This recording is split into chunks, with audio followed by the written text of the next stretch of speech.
Yo, what's up guys? Welcome back again sa ating panibagong vlog, no? So for today's video mga idol, meron na naman akong panibagong i-share na video para sa inyong lahat dyan. So bago natin simulan yung vlog na ito guys, kung bago ka pa lang dito sa channel na ito, don't forget sa ating pag-subscribe, like and share sa ating pinapost na mga video. So don't forget din sa pag-visit sa atong Facebook page, Idol Jedski Vlogs. So ayan, simulan na natin yung ating video ngayon. What the fuck? Hayop ka talaga! Ang ganda mong lalaki! Ayan mga idol, nagbabalik na tayo. So ang video pala natin ngayon guys is isa-show na natin yung anti-lag sa ating Microtech, no? Papakita ko sa inyo yung sit up natin dito sa bahay, no? Ayan, so i-X lang natin tong ating OBS studio, no? Dahil dito tayo nag-stream ng mga video about sa mga stream dyan na naka-display yung siyempre yung frame at saka yung mukha mo dyan na naka-live. Idudok na itong video, no? Para klaro yung ating mukha. Yan mga idol, no? X lang na i-minimize lang natin yung ating OBS, no? So puntahan na natin yung ating application sa ating Microtech. Papakita ko sa inyo yung actual na pag-set up ng Microtech, no? Ayan, so Winbox guys, sa hindi pa nakaalam sa ganitong application, no, i-download lang nyo lang sa Laksa 19. So isa-search lang nyo sa Google na itong Winbox na ito guys. Okay guys, sugdan na nato ang atong pag-show sa ating Microtech hotspot diri sa atong Winbox guys. I-exit lang nato ni siya. Natay mga anti-lag diri sa atong Winbox, no? Natanan diri ang atong mga files about this app. Double click lang natin diyan, makita mo si Winbox. Yan yung ating i-open. Okay, so nadirekta ka sa iyang website ng Microtech. Papakita ko sa inyo diri, papakita na ko sa inyo diri guys ang actual na pag-set up ng Microtech, no? With anti-lag. Ay, sorry guys, hindi pala naka-on yung ating LAN cable, no?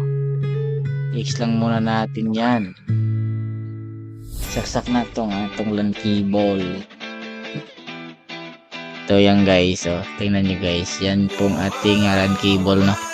Saksak na natin di sa gilid. Gilid ng Microtech. Alright, nakasaksak na. So pwede na tayo mag-set up ni mga idol, no? So you can see guys, nagbasa pa. Okay, nag-online na. So pwede na tabaliko ng atong tutorial, no, about this showing Winbox. Okay guys, ito po yung kaniyang website. Siyempre yung address. Connect na natin yan. Automatic na nagko-connect guys.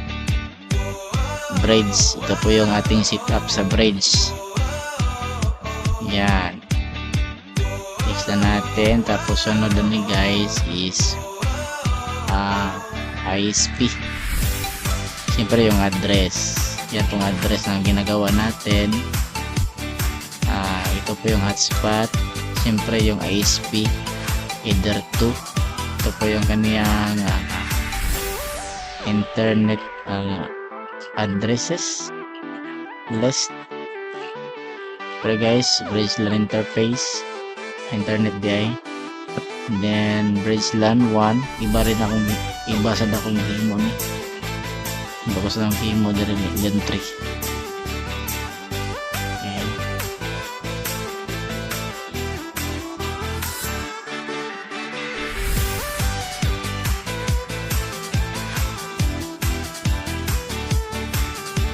Close lang natin eh. Alright mga idol, no, ato nagibalik ang atong video, no. So pasensya na po at nabitin tayo sa ating video sa ngayon dahil medyo nakalimutan natin yung script, no.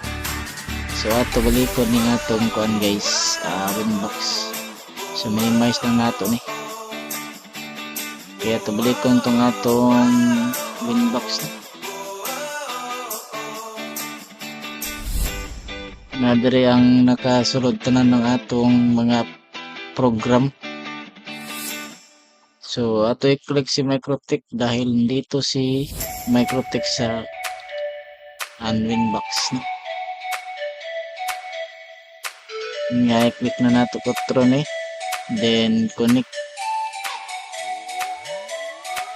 Okay guys, i-try nato pagpakita sa inyo ang panani ka ng mga anti-lag natong gihimo, no, interface. Ayan. So muna tanan guys ang na-set up nato, no. Ano siya, nagra-run yung ating mga bridge diha dahil meron nagko-connect sa ating Microtech na.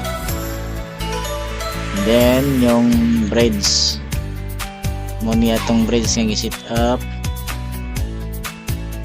Then sa IP muni siya ang set up sa atong hotspot sad kini. Muni nga atong giwang hotspot na ay nag-connect nga tulo ka buok, no. Muni sila nga mga code. Na 11 days, 17 days, o 17 days. Magkaparehas lag code na siya guys. Active yan. Yan mga users. Ano na ito na ipakita yung mga users di. Okay. Private na private. Nga diri ang routes, settings, addresses, server, then queues. Yan mo ni siya ang atong simple queues, no. Muna nakalimit sa atong tanan nga atong gihimo, no. O sa gusto makaibaw sa unsang pag-limit sa atong kuan siyon ra kay ni guys pag himo ani basta makita lang mo sa mga tutorial natong gihimo, no. Unya ISP then firewall. Muna tanan ang atong gihimong anti-lag sa Mangle. May monitoran guys, money na atay connection sa Mobile Legends. Siyempre money ka ng uses kay karon ba Mobile Legends, then ROS, Crossfire connection, Dota connection, League of Legends, and Call of Duty. Siyempre guys, yung PUB Mobile, money siya ang mga small traffic, mga traffic gaming traffic, ano ba siya. Then X lang nato ni siya.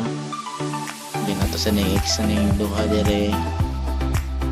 Then ano to? Then nasa ko game mo nga anti-lag dire, no, for 1 ms showing. Ano siya ang NAT. Ayan. Ano siyang NAT natong himo, ano siya. Then Mangle NAT, then NAT siya ang himo nako nga this NAT anti-lag connection, sir NAT this NAT. Ayan siya nga itong anti-lag ng game mo diyan. So maura ni guys, o maura na itong video sa karon, no, kay wa tay lain nga tutorial na ipakita sa inyo, no. Maura na ako ipakita sa inyo pag mga actual na pag himo sa atong anti-lag no, kay para magduwa ang mga kliyente dili mag laglag ilang duwa. So kaya ni siya sa mga tanan ng mga cellphone nga nag-connect dire. Okay, so X lang nato ni guys, o dire lang sila kutob ng atong video. Kung bago pa lang dito sa channel guys, subscribe yung ating video no, para lagi kang ma-update sa panibago na kung i-upload na vlog. So see you guys and God bless.